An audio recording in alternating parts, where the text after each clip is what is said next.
Au mariage de ma sœur, ils m'ont tendu un carton de placement étiqueté « Invité non prioritaire ». Ma propre mère s'est penchée et a murmuré « Cela signifie simplement que tu n'es pas assise avec la famille ». Alors, je me suis levé, j'ai marché calmement vers la table des cadeaux, j'ai repris mon chèque de 10 000 $, je l'ai plié une fois, l'ai glissé dans ma pochette, et j'ai dit. Assez fort pour que toute la table d'honneur entende, si je suis seulement ici par courtoisie, alors ceci l'est aussi. La salle est devenue silencieuse. Le sourire de ma sœur a disparu. Et ce fut le moment où tout ce qu'ils avaient passé 30 ans à prétendre s'est complètement effondré. Mais vous devez comprendre quelque chose. Ce chèque n'était pas seulement de l'argent. C'était 3 ans de quart de nuit, de vacances sautées et de prêts que je n'ai jamais demandé à ce qu'on me rembourse. Et ce carton de placement, ce n'était pas une erreur. C'était un message. Un message qu'il m'avait écrit toute ma vie. Il venait simplement de le mettre par écrit. Laissez-moi vous ramener là où tout a vraiment commencé. Mon nom est Ranley et de l'extérieur, ma famille ressemblait à celle que l'on voit sur les cartes de vœux. Une grande maison dans une banlieue tranquille de Richmond, en Virginie. Une mère qui faisait du bénévolat pour les ventes de pâtisserie de l'église et portait toujours la bonne nuance de rouge à lèvres. Un père qui entraînait la petite ligue même quand il était épuisé. Et 2 filles, Ellery l'adorait et moi. Ellery avait 2 ans de plus que moi. Et elle avait toujours été celle autour de laquelle le monde semblait s'organiser. Elle était belle de cette manière naturelle qui faisait que les gens s'arrêtaient en pleine phrase. Elle était charmante sans essayer. Elle riait au bon moment et pleurait au bon aussi, d'une manière qui donnait à tout le monde autour d'elle l'impression qu'elle comprenait les choses plus profondément que nous autres. Les professeurs l'aimaient. Les voisins l'adoraient. Notre famille élargie s'illuminait quand elle entrait dans une pièce. Et moi, j'étais la silencieuse, la responsable, celle qui obtenait de bonnes notes mais n'avait jamais de fête, celle qui cumulait 2 emplois pendant ses études universitaires pendant qu'Ellery voyait ses frais de scolarité entièrement financés par nos parents. Je ne m'en suis jamais plainte, pas une seule fois, parce que je me disais que c'était bien. Je me disais que je construisais quelque chose. Qu'être négligé maintenant signifiait que j'aurais quelque chose de réel plus tard. Ma mère, Arlette, avait une façon de rendre le déséquilibre invisible. Elle n'a jamais dit ouvertement qu'elle aimait plus Ellery. Elle n'en avait pas besoin. Cela se voyait dans les petites choses. La façon dont elle accrochait les œuvres d'art d'Ellery sur le réfrigérateur, mais glissait les miennes dans un tiroir. La façon dont elle racontait les histoires d'Ellery lors des dîners, mais se taisait quand quelqu'un posait des questions sur moi. La façon dont elle achetait les gâteaux d'anniversaire d'Ellery à la pâtisserie chic du centre-ville et prenait le mien à l'épicerie, déjà à moitié pris parce que c'était presque l'heure de la fermeture. J'avais passé la majeure partie de mon enfance et toute ma vingtaine à me convaincre que ce n'était pas si grave. Que j'interprétais trop les choses, que j'étais trop sensible, qu'un jour les choses s'équilibreraient, qu'un jour ma famille me regarderait et me verrait vraiment. J'avais 31 ans. J'attendais toujours. Quand Ellery m'a appelé pour annoncer ses fiançailles avec Cormick Aldridge, j'étais sincèrement heureuse pour elle. Cormick était un consultant financier de Charlottesville, raffiné, confiant, le genre d'homme qui faisait paraître chaque pièce plus petite simplement en y étant. Lui et Ellery s'étaient rencontrés lors d'un événement caritatif sur un toit-terrasse 2 étés auparavant, et en 18 mois, il l'avait demandé en mariage avec une bague qui coûtait plus cher que la voiture de la plupart des gens. Je les félicitais. Je le pensais sincèrement. Ce à quoi je ne m'attendais pas, c'était l'appel téléphonique qui est venu 3 jours plus tard de ma mère. Ranley, je dois te parler du budget du mariage. Je me souviens m'être assise lentement à la table de ma cuisine. De la manière dont on le fait quand on sait que la prochaine phrase va vous coûter quelque chose. Ellery et Cormick ont une vision, a dit Arlette, sa voix chaude et prudente comme elle le devenait toujours quand elle avait besoin de quelque chose de moi. Le lieu qu'ils veulent est Elian Estate, près de la campagne de Shenandoah. C'est magnifique, reine. Vraiment. Mais la compte seule est de 40 000 $. Et avec tout ce qui se passe avec la retraite de ton père et les réparations que nous avons dû faire sur la maison, nous sommes un peu à court. J'ai attendu. Je sais que tu réussis bien au cabinet, a-t-elle continué. Et je sais que tu as économisé. J'ai juste pensé que si tu pouvais contribuer de manière significative, cela signifierait tellement pour Ellery, pour nous tous. J'aurais dû poser des questions. J'aurais dû demander ce que significatif voulait dire, à quoi ressemblait la ventilation complète des coûts, si la famille de Cormick contribuait. mais je ne l'ai pas fait parce qu'une partie de moi, la partie qui avait passé 3 décennies à essayer de gagner ma place dans ma propre famille, a entendu cela signifierait tellement et a pensé, c'est ma chance. J'ai fait un chèque de 10 000 $ dans la semaine. Pas de contrat, pas d'accord écrit, juste un chèque glissé dans une enveloppe avec une carte qui disait « Pour l'avenir d'Ellery. Avec amour, Ranley ». Ma mère a répondu par texto avec 3 mots. Elle sera ravie. Ellery n'a jamais appelé pour dire merci. Les 8 mois suivants furent une classe de maître sur la manière d'être inclus juste assez pour être utilisé. Arlette m'a ajouté au groupe de discussion de la planification du mariage un mardi. Le mercredi, j'avais été chargé de coordonner avec le fleuriste, de suivre avec le traiteur les restrictions alimentaires et de gérer les confirmations de présence pour la famille élargie du côté de notre père, 43 personnes, dont la plupart à qui je n'avais pas parlé depuis des années. Personne n'a demandé si j'avais le temps. Personne n'a proposé de partager les tâches. Il était simplement supposé que je m'en occuperais parce que je le faisais toujours. Je me suis rendu à Élian Estade 2 fois pour des visites du lieu. J'ai passé 3 week-ends à appeler des parents pour confirmer leur présence. J'ai créé une feuille de calcul complète pour suivre les choix de repas, les préférences de placement et les arrangements de voyage pour les invités venant de l'extérieur. J'ai fait tout cela sans qu'on me le demande 2 fois, sans me plaindre, et sans jamais penser à me demander pourquoi je faisais le travail d'une organisatrice de mariage tout en étant l'une des invitées. Pendant toute cette période, Ellery et moi avons parlé peut-être 4 fois. Chaque conversation suivait le même schéma. Elle commençait par quelque chose de haletant et d'excité à propos des centres de table ou de l'itinéraire de la lune de miel. J'écoutais, répondais chaleureusement, posais des questions. Elle parlait pendant 20 minutes, puis disait qu'elle devait y aller. Pas une seule fois elle n'a demandé comment j'allais. Pas une seule fois elle n'a demandé si le travail de coordination devenait trop lourd. Pas une seule fois elle n'a dit, même nonchalamment, même en passant, merci. Je me disais que c'était juste Ellery. Qu'elle était prise dans le tourbillon de tout ça. Qu'après le mariage, les choses se calmeraient et nous aurions une vraie conversation. Je continuais à lui trouver des excuses comme je l'avais toujours fait, comme on m'avait appris à le faire. 6 semaines avant le mariage, je suis allé chez mes parents pour déposer la feuille de calcul finalisée des confirmations de présence. Je l'avais imprimée et mise dans un dossier avec des onglets de couleur. Je sais que cela semble excessif, mais c'est qui je suis. Je fais les choses complètement ou je ne les fais pas. Ma mère était au téléphone quand je suis arrivé, alors je suis entré par la porte de côté comme je le faisais toujours. J'ai posé le dossier sur le comptoir de la cuisine, me suis versé un verre d'eau, et j'étais sur le point de lui envoyer un texto pour dire que je l'avais déposé quand j'ai entendu des voix venant du salon. La voix d'Arlette et celle d'Ellery.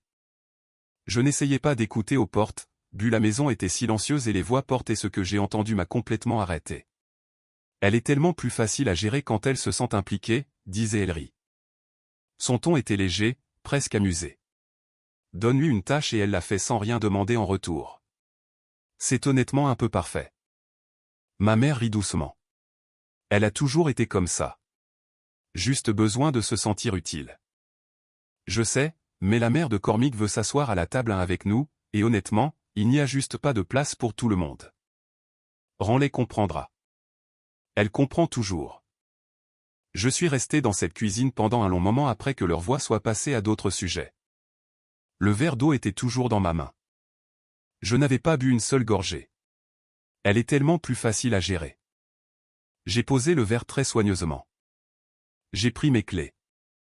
Je suis ressorti par la porte de côté sans dire un mot à aucune d'elles. Et je suis resté assise dans ma voiture pendant 45 minutes avant de me sentir assez stable pour conduire. J'ai failli ne pas y aller. Je veux être honnête à ce sujet.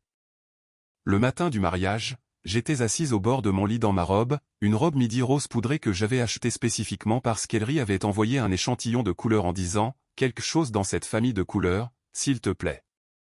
Et j'ai sérieusement envisagé d'appeler et de dire que j'étais malade, que je ne pouvais pas venir, qu'un imprévu était survenu. Mais j'y suis allé, en partie parce que je voulais encore, même à ce moment-là, même après tout, croire que je me trompais sur tout. Que la conversation que j'avais entendue était sortie de son contexte. Que peut-être aujourd'hui serait le jour où ma famille me surprendrait. Je suis arrivé à Élian Estade juste après midi. Le lieu était vraiment à couper le souffle. Des collines ondoyantes derrière un manoir de style colonial blanc. Des roses grimpant sur l'entrée en pierre. Des guirlandes lumineuses déjà enfilées dans les arbres pour la réception du soir. C'était le genre d'endroit qui vous faisait croire, juste un instant, que tout ce qui est beau était possible. Une coordinatrice accueillait les invités à l'entrée et distribuait les cartons de placement depuis un présentoir magnifiquement arrangé près des portes d'entrée. Du papier cartonné ivoire, des lettres dorées, chacun niché dans un petit porte-fleurs. Elle a trouvé mon nom et m'a tendu le mien avec un sourire. J'ai regardé le carton. Ranley, invité non prioritaire. Table 14. Je l'ai lu 2 fois. J'ai pensé que j'avais peut-être mal lu. Je l'ai lu une 3e fois. Invité non prioritaire. Ces mots exacts, imprimés dans la même police dorée élégante que tout le reste, comme si la cruauté de la chose avait été habillée et rendue belle exprès. Je le fixais encore quand Arlette est apparue à mon coude, son parfum arrivant une demi-seconde avant elle. « Oh, tu as eu le tien » dit-elle légèrement, jetant un œil au carton. La table 14 est charmante. Juste près des fenêtres. Maman. Ma voix était très basse. Il est écrit invité non prioritaire. Elle a légèrement penché la tête, comme elle le faisait toujours quand elle s'apprêtait à m'expliquer quelque chose qu'elle pensait que je devrais déjà comprendre. Cela signifie simplement que tu n'es pas assise avec la famille immédiate, ma chérie. C'est une catégorie de placement. Ça ne veut rien dire. Ça ne veut rien dire. Je l'ai regardée pendant un long moment, le maquillage soigné, le sourire étudié, la façon dont ses yeux ne croisaient pas tout à fait les miens quand elle l'a dit, et quelque chose qui avait été tenu fermement en moi pendant 31 ans, quelque chose d'enroulé et de patient et de très fatigué, a finalement lâché prise. Je n'ai pas crié. Je veux que ce soit clair. Il n'y a pas eu de scène au sens traditionnel, pas de voix élevée, pas de larmes, pas de discours dramatique livré à une foule horrifiée. Ce que j'ai fait était plus silencieux que ça. Et d'une certaine manière, à cause de cela, tellement plus dévastateur. Je me suis retourné et j'ai marché vers la table des cadeaux.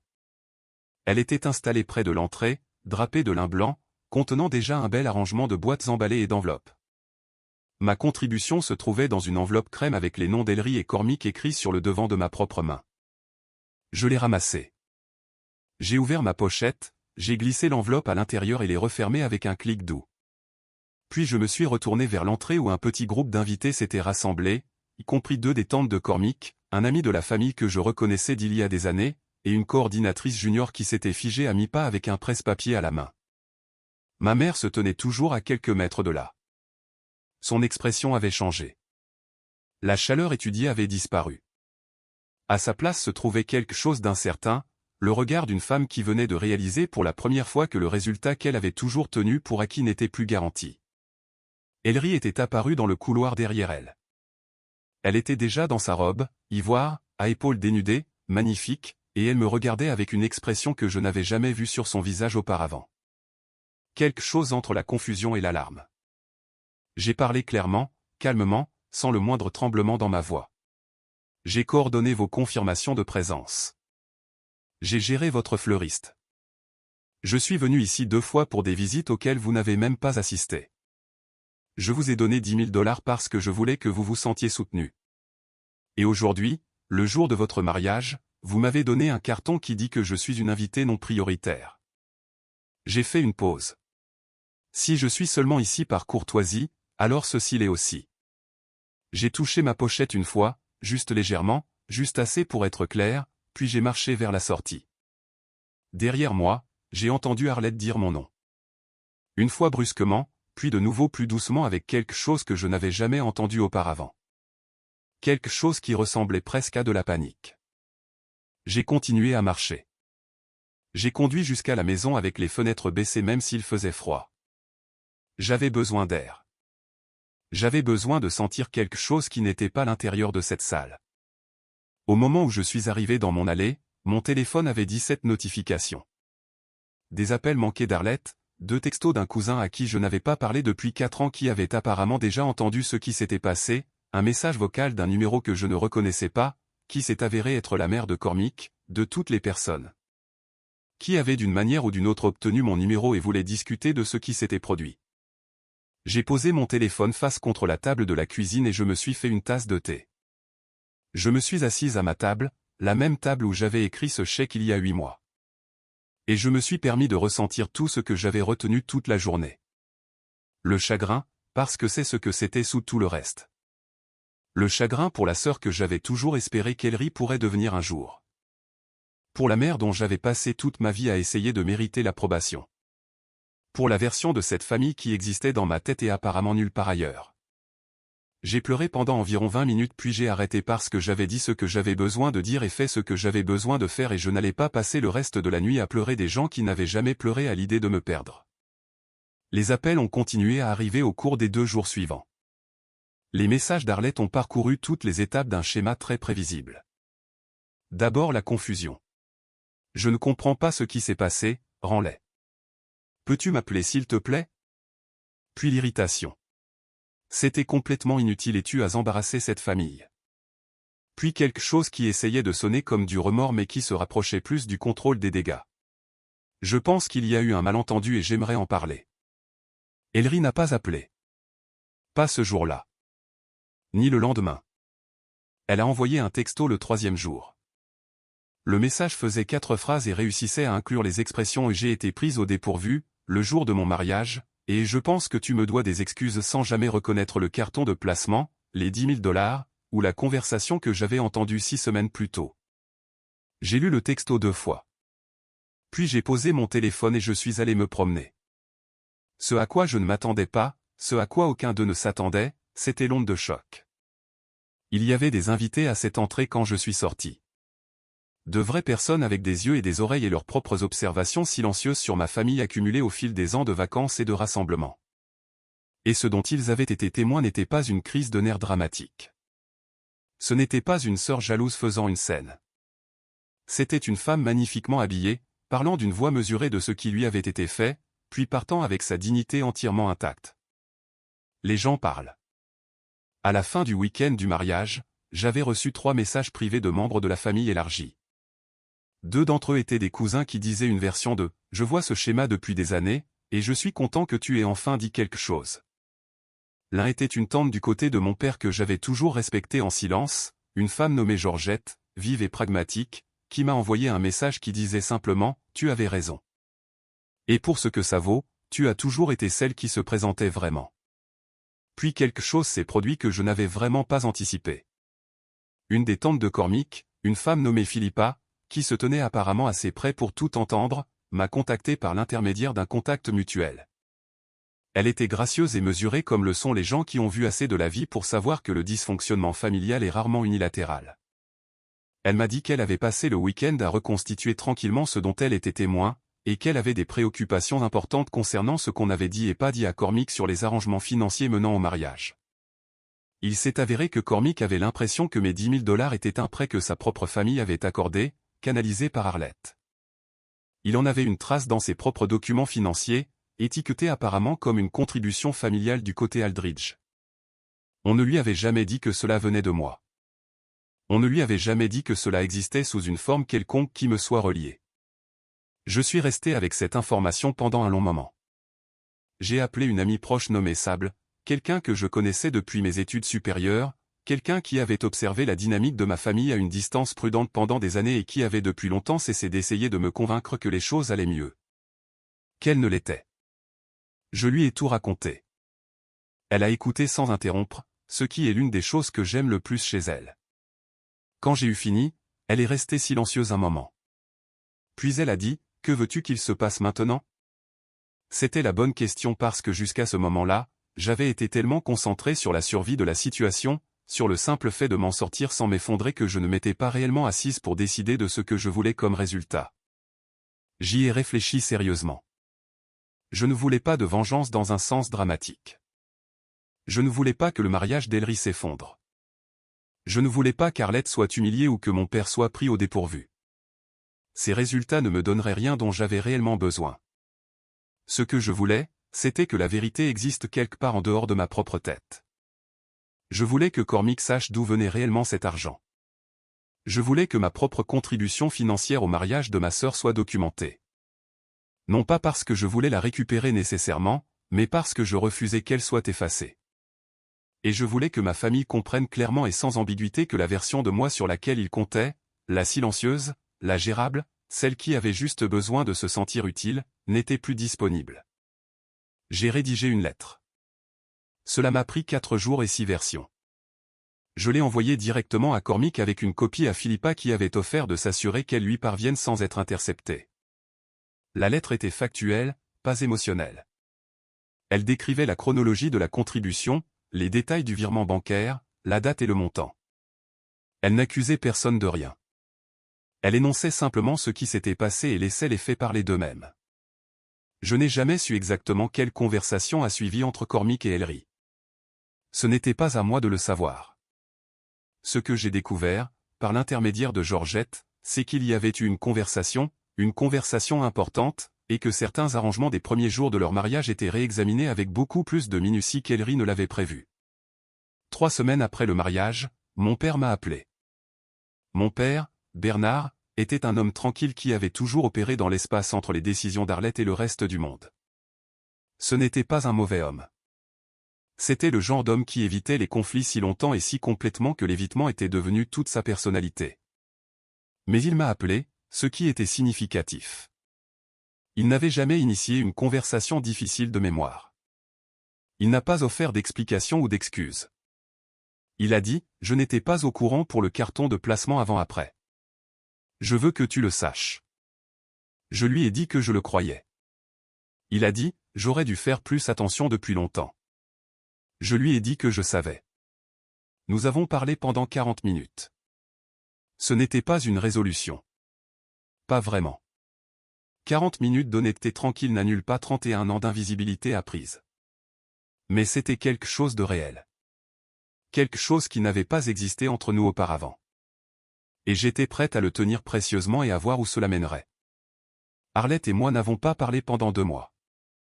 Quand elle est finalement venue me voir, pas avec un appel téléphonique, mais en personne, se tenant sur mon porche un mardi matin gris, elle paraissait plus petite que je ne l'avais jamais vue.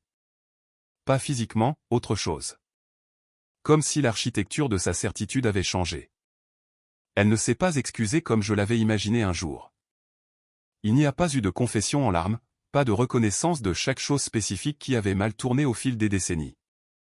Ce qu'elle a offert était plus silencieux et plus compliqué que cela. Elle a dit, je pense que j'ai fait d'Ellery quelque chose, et je n'ai pas réalisé ce que cela t'a coûté. Ce n'était pas assez, mais c'était la chose la plus honnête qu'elle m'ait jamais dite, et je n'allais pas l'écarter. Je lui ai dit que je l'entendais.